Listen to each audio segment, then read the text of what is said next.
जी नमस्कार, मैं अजय वर्मा और आप देख रहे हैं न्यूज नशा। आज हम आपके पास आते हैं फिर उन्हीं मुद्दों पे जो इस देश को उद्वेलित किए हुए हैं। आखिर एक राष्ट्रीय पार्टी का अध्यक्ष का चयन क्यों नहीं हो पा रहा है? तरह तरह के रोज एक नए नाम आते हैं। आखिर इन नामों के पीछे खेल क्या है? कौन रिस्पॉन्सिबल है, या फिर कहा जाए एक संगठनात्मक तरीके पे, ऑर्गेनाइजेशनल स्टेटस पे ये भारतीय जनता पार्टी की सबसे बड़ी चूक मानी जाएगी। नाम नहीं दे पा रहे। कहा जा रहा है संघ और भारतीय जनता पार्टी के रश्ता कसी के बीच, tug of war, what you know and what we call के बीच नामों का फाइनलाइजेशन नहीं हो पा रहा है। क्या जोशी बनेंगे नायक, महानायक भारतीय जनता पार्टी के? एज अ पत्रकार हम भी जानना चाहते हैं कि भारतीय जनता पार्टी का नायक कौन होगा, क्योंकि बिहार में चुनाव होने वाला है। बिहार में चुनाव अक्टूबर नवंबर के बीच, 23 नवंबर के पहले होना है। क्या भारतीय जनता पार्टी अपने एक्सटेंडेड अध्यक्ष के साथ बिहार का चुनाव लड़ेगा या नए अध्यक्ष के साथ लड़ेगा, और उसका क्या इम्पैक्ट है, और आज की तारीख में बिहार के वोटर्स क्या कहते हैं, यही जानने के लिए हम साकेत बिहारी सिन्हा जी के पास चलते हैं। हमारे मित्र वरिष्ठ पत्रकार बिहार से साकेत बिहारी सिन्हा जी। जी साकेत जी, ये क्या इम्पैक्ट पड़ रहा है अभी तक? ना भारतीय जनता पार्टी जैसे राष्ट्रीय पार्टी जिसकी सरकार है, वो ये डिसाइड नहीं कर पा रही है कि उनका राष्ट्रीय अध्यक्ष कौन होगा, तो फिर वो मुख्यमंत्री का चेहरा कैसे फाइनल कर पाएगी बिहार में? जी नमस्कार अजय जी। जी नमस्कार। भारतीय जनता पार्टी में अभी चाहे जेपी नड्डा हो या कोई, पूरे देश में चुनाव भारतीय जनता पार्टी लड़ती है प्रधानमंत्री नरेंद्र मोदी के चेहरे पर। चाहे वो किसी राज्य में आप चले जाइए, चाहे लोकसभा का चुनाव हो या विधानसभा का चुनाव हो, चेहरा नरेंद्र मोदी ही होते हैं। इसमें कोई बहुत फर्क बीजेपी को अभी महसूस नहीं हो रहा है कि हमारा अध्यक्ष अगर नहीं है, एक्सटेंडेड जो अध्यक्ष आपने कहा, उसके बदौलत हम चुनाव जाएंगे। अरे जब चुनाव ही नरेंद्र मोदी के चेहरे पर हो रहा है तो अध्यक्ष कोई रहे नहीं रहे क्या फर्क पड़ता। वैसे बिहार चुनाव के पहले हमको लगता है कि भारतीय जनता पार्टी को अपना अध्यक्ष चुनना ही पड़ेगा। अभी बिहार इलेक्शन में 6-7 महीना देरी है। हमको लगता है कि महीना 1.5 महीना में के अंदर राष्ट्रीय अध्यक्ष का चयन हो जाएगा। आपने एक नाम लिया नितिन गडकरी का, इसमें दो मत नहीं है। पूरे देश की जनता भी देख रही है, समझ रही है कि प्रधानमंत्री नरेंद्र मोदी के मंत्रिमंडल में अगर सबसे काबिल इस सेंस में कह रहे हैं कि जनता को दिखाई देता है उस व्यक्ति का काम, तो वह है नितिन गडकरी। पूरे देश में जो सड़कों का जाल नितिन गडकरी के रहते बिछा है, आज तक उस ढंग का नहीं। तो दो मत नहीं। अच्छा, नितिन गडकरी किसी की चमचाई नहीं करता। अपने पार्टी में भी आपने देखा, हर पार्टी में होती, कोई भारतीय जनता पार्टी की बात नहीं है, हर पार्टी के नेता किसी न किसी की चमचाई में लगे रहते हैं। वो चीज नितिन गडकरी में नहीं। तो अगला पसंद नहीं करता, जो पार्टी का सर्वे सर्वा होता है वह इसको पसंद नहीं करता है कि हमारी जी हजूरी कोई नहीं करे, हमारा चमचाई कोई नहीं करे। नितिन गडकरी उसमें नहीं है, इसलिए नितिन गडकरी तो कतई राष्ट्रीय अध्यक्ष नहीं बनेंगे। इस तो साफ है। मंत्रिमंडल में, केंद्रीय मंत्रिमंडल में नितिन गडकरी केवल इसीलिए हैं कि आरएसएस उनके पीछे पूरे मजबूती के साथ खड़ा। जिस दिन आरएसएस उनके साथ नहीं रहेगा तो नितिन गडकरी भूतपूर्व केंद्रीय मंत्री कहलाएंगे। रही बात और जिन लोगों का आपने नाम लिया, चाहे वो खट्टर साहब हों, चाहे संजय जोशी हों, इसमें हम लोग पिछले 6 महीने से इस चर्चा में को बल दे रहे हैं कि संजय जोशी आरएसएस के सबसे मजबूत, आरएसएस की ओर से सबसे मजबूत दावेदार हैं जो भारतीय जनता पार्टी के अध्यक्ष बनेंगे। लेकिन जो भारतीय जनता पार्टी का जो चेहरा है उसको संजय जोशी के नाम पर आपत्ति 6 महीने से, इसी कारण संजय जोशी जी नहीं बन पा रहे। उसके बाद तरह तरह के नाम आ रहे हैं, चाहे खट्टर साहब हों, धर्मेंद्र प्रधान हो, शिवराज चौहान हो, भूपेंद्र यादव हैं हो, या दूसरे कोई भी नाम बहुत तेरे हैं। अब इसमें किसकी संभावना ज्यादा है? तो हमको लगता है कुछ दिन नितिन गडकरी का भी, माफ करेंगे, राजनाथ सिंह का भी कुछ नाम चला था। राजनाथ सिंह अध्यक्ष रह भी चुके हैं। राजनाथ सिंह लंबे हैं, तो लंबा व्यक्ति जो होता है, जैसे पेड़ जब ज्यादा लंबा हो जाता तो झुक जाता, तो उनकी कद काठी लंबी है, इसलिए वो थोड़ा झुक गए हैं, मतलब झुके हुए रहते हैं। वो ज्यादा मतलब अपने सर्वे सर्वा जो हैं उनसे ज्यादा उनके खिलाफ में या उनसे मनमुटाव करके नहीं चलने की उनकी बनती है, इसलिए उनके नाम की चर्चा थी। लेकिन अब सुनने में आ रहा है कि एनडीए के राष्ट्रीय संयोजक, जो कि इस मतलब नरेंद्र मोदी जब से एनडीए के प्रधानमंत्री बने हैं तब से कोई एनडीए का संयोजक या अध्यक्ष नहीं रहा। जब वाजपेयी जी का जमाना था, उस समय जब एनडीए बना था तो जरूर शरद यादव एनडीए के संयोजक हुआ करते थे, लेकिन अभी कोई संयोजक या अध्यक्ष नहीं है। तो राजनाथ सिंह को हो रहा है कि राजनाथ सिंह को बना दिया जाए, तो वैसी स्थिति में भाजपा के अध्यक्ष तो नहीं बनेंगे। तब बात आती है, और जो नाम है वही, उसमें हमको लगता है कि भूपेंद्र यादव, इधर 1-2 रोज से भूपेंद्र यादव का नाम बहुत तेजी से उभरा अध्यक्ष पद के। विद्यार्थी परिषद से जुड़े रहे हैं, ओबीसी चेहरा भी हैं। राहुल गांधी बहुत ओबीसी की बात करते रहते हैं, तो भूपेंद्र यादव के राष्ट्रीय अध्यक्ष बनने से हमको लगता है कि राहुल गांधी का जो प्रहार है कि वो बीजेपी ओबीसी को महत्व नहीं देती है, उस पर थोड़ा विराम लग जाएगा।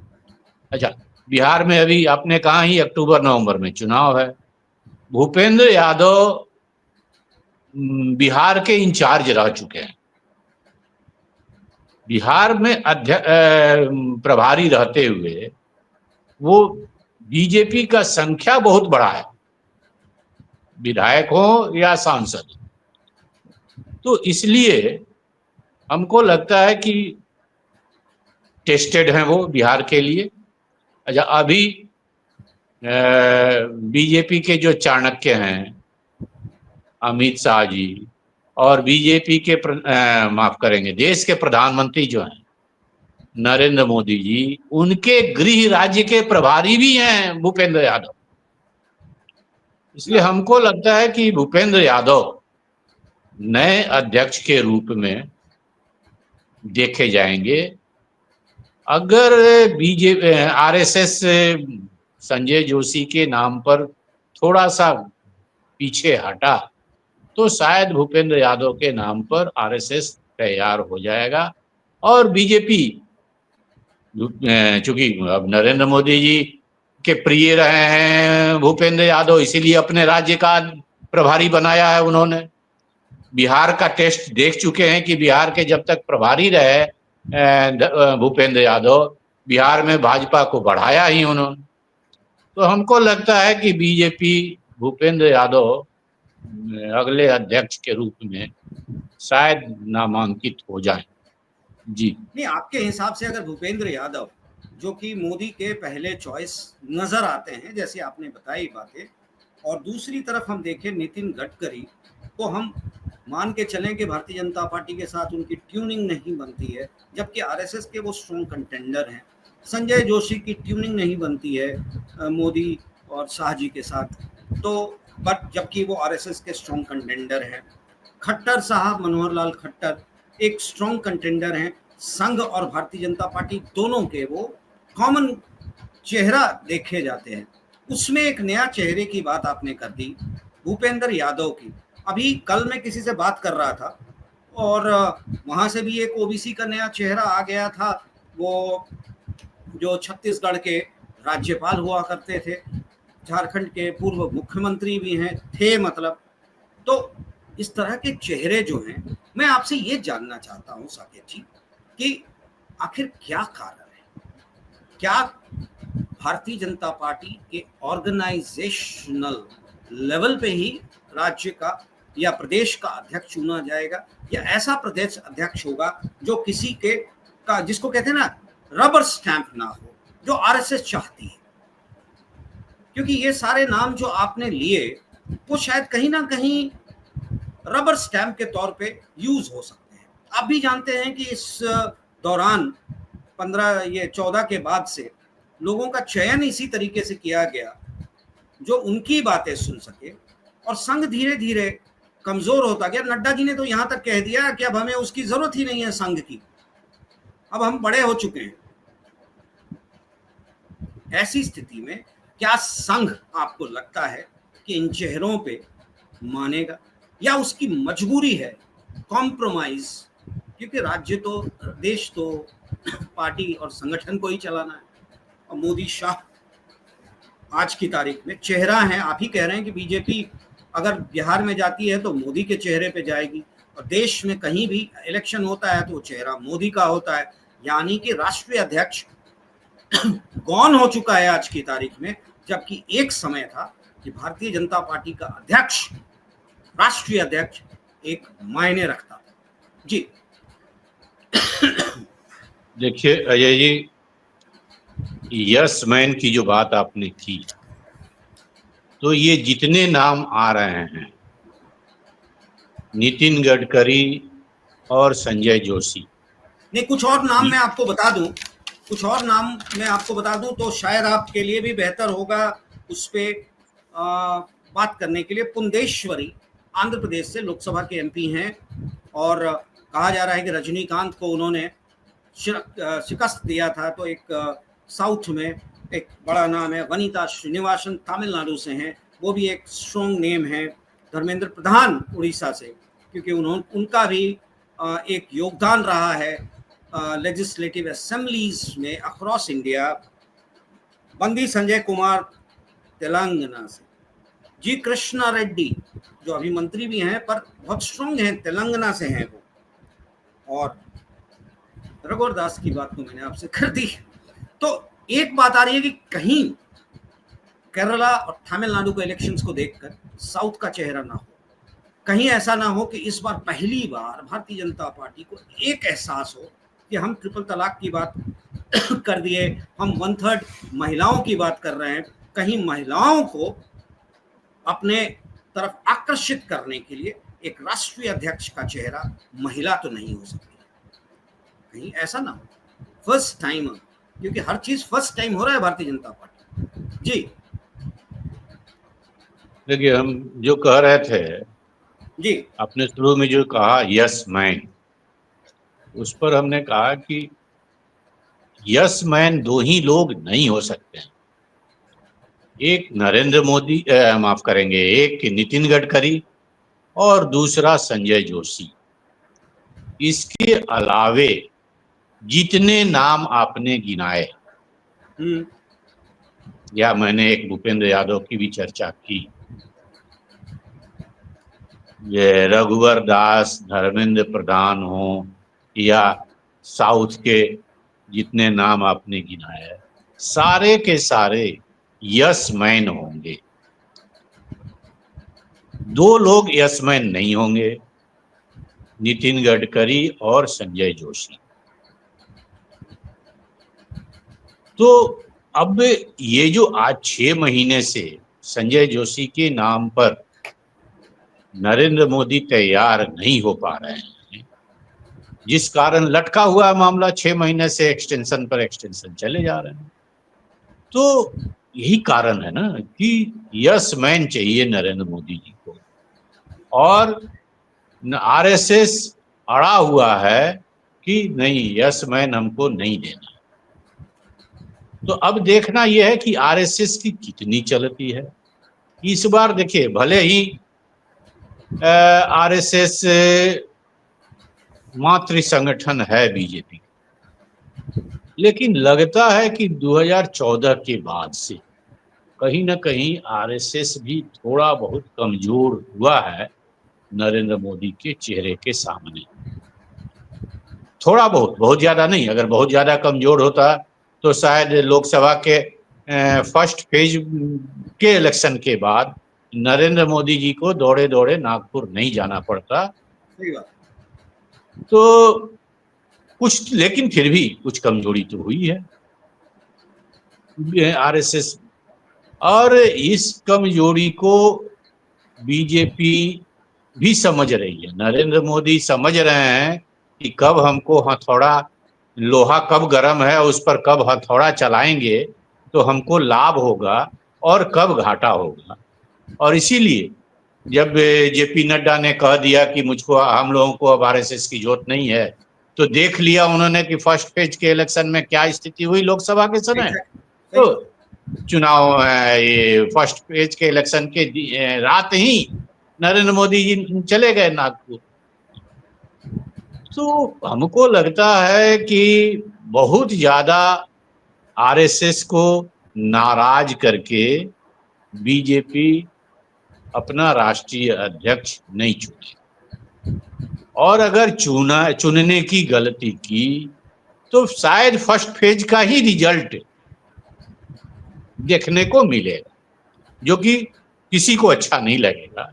आपने देखा उसके बाद सेकंड, थर्ड, फोर्थ जितने चुनाव, जितने काउंट वोटिंग हुए, सब में आरएसएस के लोग निकले। हरियाणा का जो चुनाव हुआ उसमें साफ दिख रहा था ना चुनाव के पहले कि नहीं, इस बार बीजेपी यहाँ नहीं आएगी सत्ता में, लेकिन आरएसएस, हाँ, आरएसएस निकला, चुनाव वहाँ बीजेपी सत्ता में आई। महाराष्ट्र की चर्चा आपने की, महाराष्ट्र में आरएसएस आगे आया और सत्ता में बीजेपी आई। बिहार, दिल्ली में भी आरएसएस नहीं अगर आगे आया होता तो शायद बीजेपी वहां सत्ता पर काबिज नहीं होती। बिहार इलेक्शन अभी साफ है, अक्टूबर नवंबर में है। तो अगर आरएसएस दुखी हुआ नरेंद्र मोदी जी के चलते कार्यकल्पों के कारण, हाँ, तो उसका नतीजा अच्छा नहीं होगा। क्योंकि आपने देखा भी जो सर्वे जो पोस्ट इलेक्शन जा रहा है, ये मुख्यमंत्री के चेहरे के रूप में कितने लोग, कितने परसेंट किसको मिल रहा है, उसमें अभी जो मुख्यमंत्री जी हैं नीतीश कुमार, वो तेजस्वी से आधे से कम है, तीसरे नंबर पे है, प्रशांत से भी पीछे हैं। तो जो बीजेपी के चेहरे में आ रहे हैं सम्राट चौधरी, उनका भी स्थान बहुत ही नीचे, मतलब 10-12% लोग अगर चाह रहे हैं या 6%, तो हमको लगता है कि बीजेपी, आरएसएस को बिहार में मेहनत करने की जरूरत पड़ेगी, और बीजेपी के चाणक्य भी इसको समझ रहे हैं। नरेंद्र मोदी तो समझ ही रहे होंगे, क्योंकि यानी कि मोदी जी को अब तो कम से कम समझ में आ जाना चाहिए, क्योंकि बिहार का इलेक्शन है, वेस्ट बंगाल में जो अराजकता है मुर्शिदाबाद को लेकर, स्थिति बहुत सामान्य नहीं है, वक्फ को लेकर जिस तरह से रिएक्शंस आ रही हैं इस पूरे देश भर में माइनॉरिटी मुस्लिम समुदाय का, उसके बाद मोदी जी को एक समझ तो आ जाना चाहिए कि राष्ट्रीय अध्यक्ष ऐसा हो जो पार्टी और संगठन को उस तरीके से संभाल सके कि हम 2029 के लिए तैयार हों और 27 तक जो राज्यों में चुनाव है वहां कम से कम अपना प्रेजेंस स्ट्रांगली बना पाए, क्योंकि ज्यादातर राज्यों में इनके प्रेजेंस कम है। वैसी स्थिति में आखिर अगर सिर्फ संगठनात्मक रूप में देखा जाए और यस मैन की खोज होगी तो शायद संघ खुल के नहीं आएगा, और अगर दोनों के बीच में एक एमिकेबल रिलेशन और एमिकेबल डिसीजन हो जाए कि कौन चेहरा होगा, तभी जाकर शायद 2029 की तैयारी भारतीय जनता पार्टी पूरी तरीके से पॉजिटिव वे में कर पाएगी। जो नजर आ रहा है, मैं उस पे बोल रहा हूँ चेहरा, क्योंकि 75 साल के होने जा रहे हैं भारतीय जनता पार्टी में। 75 इन्होंने डिसीजन लिया था ना, 75 के बाद कोई नेता कंटिन्यू नहीं करेगा, और इसी संदर्भ में मुरली मनोहर जोशी, सुषमा स्वराज को बाहर किया गया था। क्या भारतीय जनता पार्टी के जो आज के चेहरे हैं, जो सितंबर में 75 साल के होने जा रहे हैं, क्या वो कंटिन्यू करेंगे? क्या ये कॉम्प्रोमाइज होगा कि मैं 75 के ऊपर जाऊंगा और अध्यक्ष संघ का होगा? क्या ये भी कॉम्प्रोमाइज हो सकता है क्या? देखिए, भारतीय जनता पार्टी में भी नरेंद्र मोदी के चेहरे के सामने कोई दूसरा चेहरा नहीं दिखता, और नरेंद्र मोदी जी ने बनाया था 75 वाला फार्मूला लाल कृष्ण आडवाणी को काटने के लिए। बखूबी लाल कृष्ण आडवाणी को साइड किया लोग, जोशी जी को साइड किया लोग, मुरली मनोहर जोशी को, और अपने आगे अभी आए। तो हमको लगता है कि 75 वाला चेहरा की जो बात उन्होंने की थी कि 75 पार के लोग को भारतीय जनता पार्टी के मेंटोर के रूप में उनका उपयोग होगा, वो हमको लगता है कि नरेंद्र मोदी जी अपने ऊपर लागू नहीं करेंगे। और दूसरा जो है, ये कहने की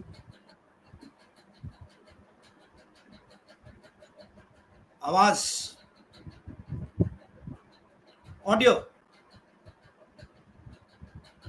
ऑडियो का इशू आ रहा है शायद हमारे बीच, और साकेत जी शायद वो नेट का इशू है। आप भी जानते हैं इस देश में हम भले ही बड़े बड़े 5G और 4G और 3G पे चले गए हैं, पर नेट का इशू आमतौर पे या तो नेट का इशू होता है या पावर कट का इशू होता है। आम जनता इस समर में, इस कहते हैं ना गर्मी के मौसम में, राजनीति की गर्मी की बात मैं नहीं कर रहा, मैं मौसम की गर्मी की बात कर रहा, वैसी स्थिति में हम कहीं ना कहीं इन चक्करों में पड़े रहते हैं और हमारी बातें पूरी नहीं हो पाती हैं। Power cut, communication delay. अब बहुत मुश्किल से फिर साकेत जी हमारे साथ जुड़े हैं। अंतिम, साकेत जी आप कुछ कह रहे थे? अब ये हमारे बीच कनेक्शन कट गया था। हाँ, मैं अजय जी मैं ये कह रहा कि भारतीय जनता पार्टी में जैसे कभी कांग्रेस के समय था ना कि इंदिरा गांधी जो कह दें वह अंतिम सत्य होता था पार्टी के लिए, वही स्थिति आज के दिन में नरेंद्र मोदी की भी, जो कह दें वो अंतिम सत्य है। एक चेक एंड बैलेंस के रूप में उसका आरएसएस इको हो रहा है, थोड़ा सा लगता है कि देयर सम इशू। खैर आप बोलते जाए, हम उसको कंट्रोल कर लेंगे। तो आरएसएस एक चेक एंड बैलेंस का काम करने की स्थिति है, लेकिन अब हम लोगों को देखना होगा कि आरएसएस कितना दबाव डालता है। अध्यक्ष नामित होते हैं या जेपी नड्डा के भाग्य में लगातार अध्यक्ष बना रहना। किस्मत है उस बंदे की। सही बात। तो ऐसी स्थिति में चलिए इंतजार करते हैं चुनाव का बिहार में, जो कि अनाउंस शायद सितंबर एंड या अक्टूबर के फर्स्ट हाफ में हो जाएगा, क्योंकि 23 के पहले वहां लेजिस्लेटिव असेंबली का गठन होना है, यानी कि चुनाव होना है जिसको कहते हैं। दूसरी चीज कि राष्ट्रीय अध्यक्ष भारतीय जनता पार्टी का ना होना या होना एक इम्पैक्ट रखेगा, क्योंकि राष्ट्रीय अध्यक्ष एक राष्ट्रीय पार्टी का, एक गठबंधन के मुख्य पार्टी का राष्ट्रीय अध्यक्ष के पद पे एक्सटेंशन और क्लैरिटी नहीं होना पार्टी के अंदर ही कि कौन उनका अगला अध्यक्ष होगा, ये साफ जाहिर करता है कि पार्टी के अंदर किस तरह के डिफरेंसेस हैं।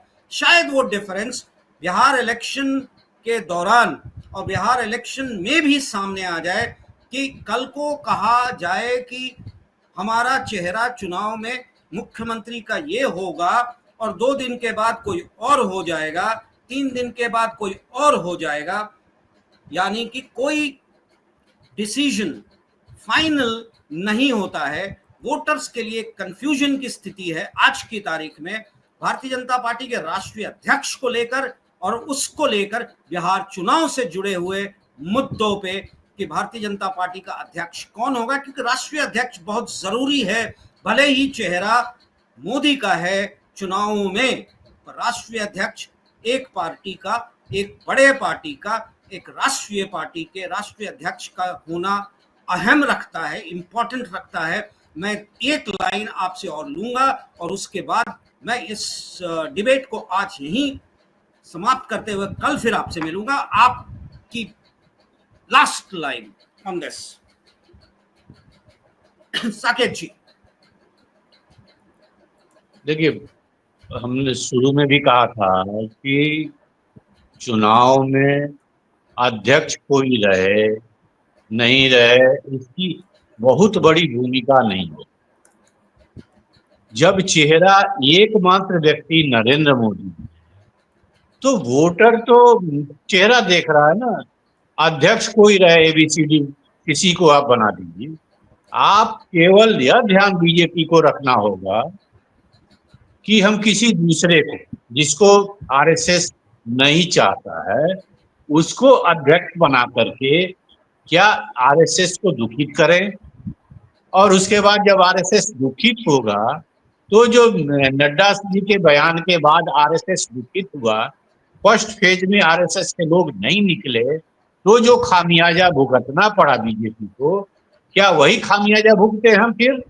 इसलिए हमको लगता है कि शायद जेपी नड्डा ही कंटिन्यू करते रहें, और ये क्योंकि अगर संजय जोशी के नाम पर, नितिन गडकरी के नाम पर समझौता तो होगा नहीं नरेंद्र मोदी और आरएसएस की, उस स्थिति में और जो नाम हैं, ठीक है, उसमें देखना होगा कि संघ को और एकदम किस पर एकदम रिजिड है कि नहीं, इसको नहीं बनने, तो उतना अभी हमको जानकारी नहीं है कि किस पर रिजिड है, लेकिन कुछ नाम तो है कि जिस पर एकदम समझ रहा है आरएसएस की ये टोटल नरेंद्र मोदी के यस मैन बनेंगे, उसको कभी भी आरएसएस नहीं चाहे। तो ऐसी स्थिति में हमको लगता है कि जेपी नड्डा बने रह जाएंगे, एक्सटेंशन पर चलेंगे जी। ऐसी किस्मत सबको मिले, मोदी जी को भी मिले कि कुछ ऐसा कारण हो जाए कि वो प्रधानमंत्री एक्सटेंशन पे चलते ही रहें। शायद यही लोग सोचते हैं, नौकरी करने वाला भी यही सोचता है कि मुझे एक्सटेंशन पे एक्सटेंशन मिलता रहे। अगर एक्सटेंशन ही पॉजिटिव और एक्सटेंशन ही कारण है और एक्सटेंशन ही जीवंत है, तो फिर देश और पार्टी का भला कौन करेगा। हम इंतजार करेंगे नए अध्यक्ष का, तब तक फिर आपसे फिर आएंगे आपके पास इन्हीं मुद्दों पे, क्योंकि तारीख पे तारीख कौन बनेगा कब बनेगा, सबसे बड़ा मुद्दा है कब बनेगा, कौन तो अलग चीज है, कब बनेगा। चलिए, अच्छा लगा आपसे बात करके साकेत जी, हम फिर मिलेंगे कुछ नए मुद्दों के साथ अपने व्यूअर्स के लिए। जी धन्यवाद, नमस्कार। और आप हमसे जुड़े रहने के लिए सब्सक्राइब करें YouTube पर, फॉलो करें Twitter पर और लाइक करें Facebook पर। और ज्यादा जानकारी के लिए आपको टाइप करना होगा सिर्फ न्यूज नशा।